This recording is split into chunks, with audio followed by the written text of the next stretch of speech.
Conservation theorem of linear momentum of A system of particle.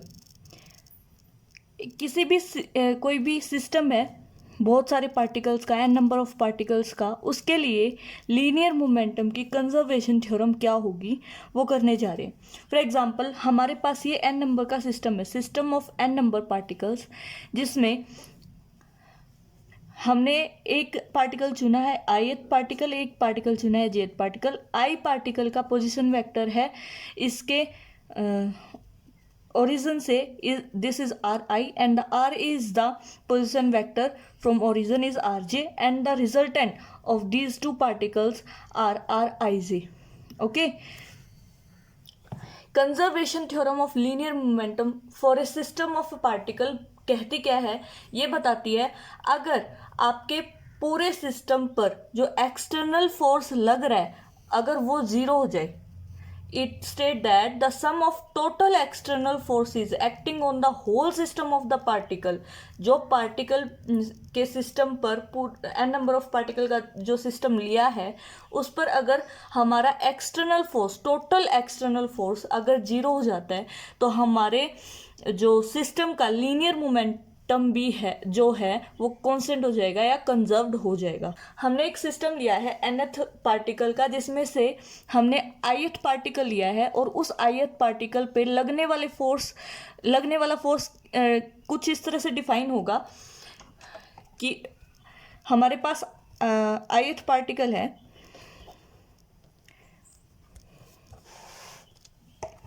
ith particle है, उस पे जो फोर्स लगेगा Fi जो होगा वो दो टाइप का फोर्स लगेगा उस पे। एक तो लगेगा Fi एक्सटर्नल फोर्स, ई से Fi, ई से इसको डिनोट करेंगे जो ith पार्टिकल पे एक्सटर्नली फोर्स लग रहा है, और दूसरा लगेगा कि जो फोर्स एक तो एक्सटर्नल फोर्स लग रहा है इसके ऊपर, और इसके ऊपर जो सिस्टम के अंदर जितने भी पार्टिकल्स हैं वो भी इसी के ऊपर क्या करेंगे, फोर्स लगाएंगे। तो हम ले लेते हैं एक पार्टिकल J जो एक पार्टिकल ith पार्टिकल पे क्या लगा रहा है, फोर्स लगा रहा है, force on I due to jth particle. अब ये तो हो गया सिर्फ I पार्टिकल पे jth पार्टिकल का, लेकिन लगा तो सारे के सारे पार्टिकल रहे हैं, जितने भी इस सिस्टम में पार्टिकल हैं, ये जितने भी इस सिस्टम में पार्टिकल हैं सबके सब ith पार्टिकल पे क्या लगा रहे हैं, फोर्स। इन सबको डिफाइन करने के लिए हम क्या करेंगे, इस टर्म का हम क्या कर देंगे, समेशन कर देंगे। कहाँ से कहाँ तक, J 1 to n तक। J की वैल्यू जो होगी 1 to n, जितने भी पार्टिकल्स हैं वो सब के सब ith पार्टिकल पे क्या लगा रहे हैं, फोर्स लगा रहे हैं। ठीक है, यहाँ पे I खुद पे फोर्स नहीं लगा सकता, ये जो J की वैल्यू ली है इसमें हम I इंक्लूड नहीं करेंगे, that's mean the value of J is not equal to I। ठीक है, अब क्या है, अकॉर्डिंग, ये first equation, according to second equation of motion we have, जो सेकेंड इक्वेशन ऑफ मोशन है उसके अकॉर्डिंग हमारे पास जो ith पार्टिकल के लिए जो फोर्स होगा वो किसके इक्वल होगा, dpi अपॉन dt। ये क्या है, ith पार्टिकल का लीनियर मोमेंटम है, ये क्या है, ith पार्टिकल का लीनियर मोमेंटम है, ये हमारी इक्वेशन होगी सेकेंड। अब देखो Fi इसके इक्वल भी है, Fi इसके इक्वल भी है। अगर हम इन दोनों इक्वेशन को कंपेयर कर दें तो ये अगर इनके इक्वल है तो ये दोनों भी अपने आप में इक्वल होंगे। तो नेक्स्ट इक्वेशन क्या आएगी,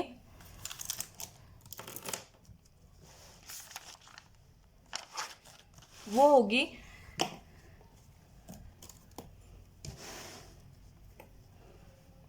dpi upon dt is equal to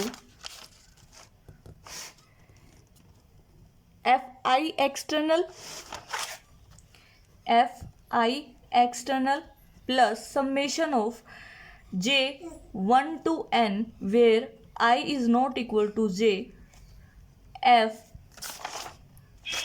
Ij। ये जो फोर्स है, ये जो इक्वेशन आई है, इक्वेशन नंबर 3, ये इक्वेशन सिर्फ ith पार्टिकल के लिए है।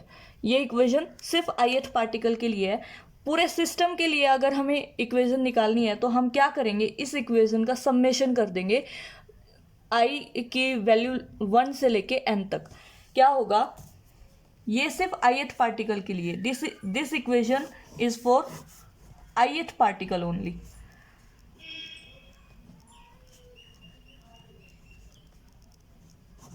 For whole system we have to summation equation 3 on both sides, then we get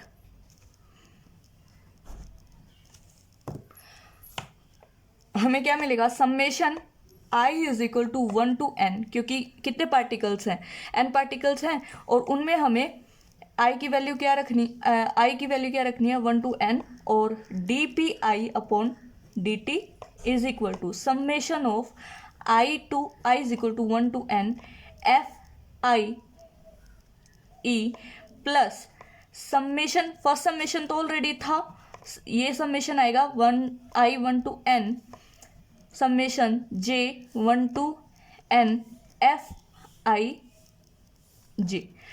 summation को हटाओ, यहाँ पे ये देखो, ये वाला जो dpi अपॉन dt है, ये लीनियर मोमेंटम किसके लिए है, सिर्फ ith पार्टिकल के लिए है।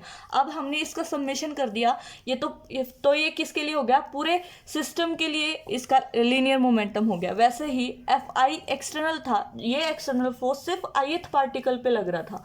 अब ये समेशन कर दिया तो i की वैल्यू हमने ली 1 से n तक, तो पूरे सिस्टम में जितने भी पार्टिकल्स हैं उन सब पे जो एक्सटर्नल फोर्स लग रहा है वो ये टर्म बता रही है। और यहाँ पर एफ आई जे, आई पर सिर्फ जेथ पार्टिकल जो है फोर्स लगा रहा था, इससे हमने ith पार्टिकल पे पूरे इस समेशन से जितने भी पार्टिकल्स थे वो ith पार्टिकल पे फोर्स लगा रहे थे, और इस समेशन से हमने बताया कि ith ही नहीं सभी पार्टिकल्स एक दूसरे पे फोर्स लगा रहे हैं। अब ये होगी हमारी equation number 4। Newton third law के अकॉर्डिंग क्या है कि जो ये पार्टिकल्स हैं इस सिस्टम में, जितने भी पार्टिकल्स हैं ये सारे के सारे एक दूसरे पे फोर्स लगा रहे हैं।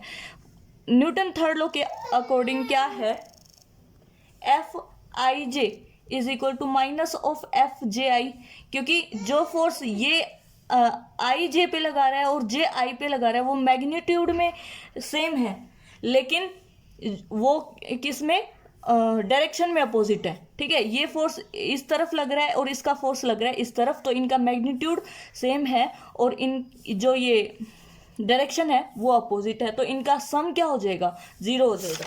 तो वही हम कर रहे हैं according to Newton's third law of motion F I J is equal to minus of f j i. From here f i j plus f j i is equal to 0।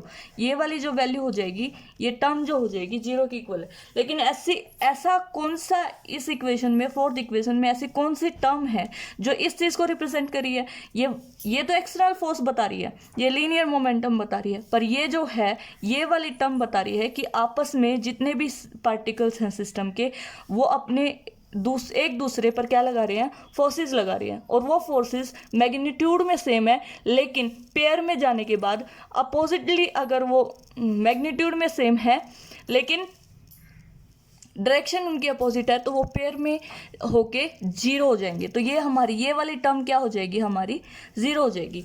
तो ये अगर हम फोर्थ इक्वेशन में use करें तो हमारी equation कैसे बन जाएगी, I is equal to 1 to n dpi upon dt is equal to summation of I is equal to 1 to n fi external। यहाँ पे ये टर्म हमारी 0 है तो इसको हम 0 लिख देंगे। इक्वेशन आ गई हमारे पास I is equal to 1 to n dpi upon dt is equal to summation of I1 to N FIE। ये टर्म क्या बता रही है, ith पार्टिकल पे लगने वाला एक्सटर्नल फोर्स, और इसका समेशन होने के बाद हमें क्या बता रही है कि ये जो फोर्स है, एक्सटर्नल फोर्स है, पूरे सिस्टम पे लग रहा है वो है। अगर हमने जो कंजर्वेशन थ्योरम है हमारी लीनियर मोमेंटम की for a system of particle, हमने उसमें क्या कहा है कि अगर हमारा एक्सटर्नल फोर्स जो पूरे सिस्टम पे लग रहा है वो जीरो हो जाएगा तो हमारी लीनियर मोमेंटम जो हो जाएगी वो कंजर्व्ड हो जाएगी। तो अब हम इसको जीरो करते हैं। If we do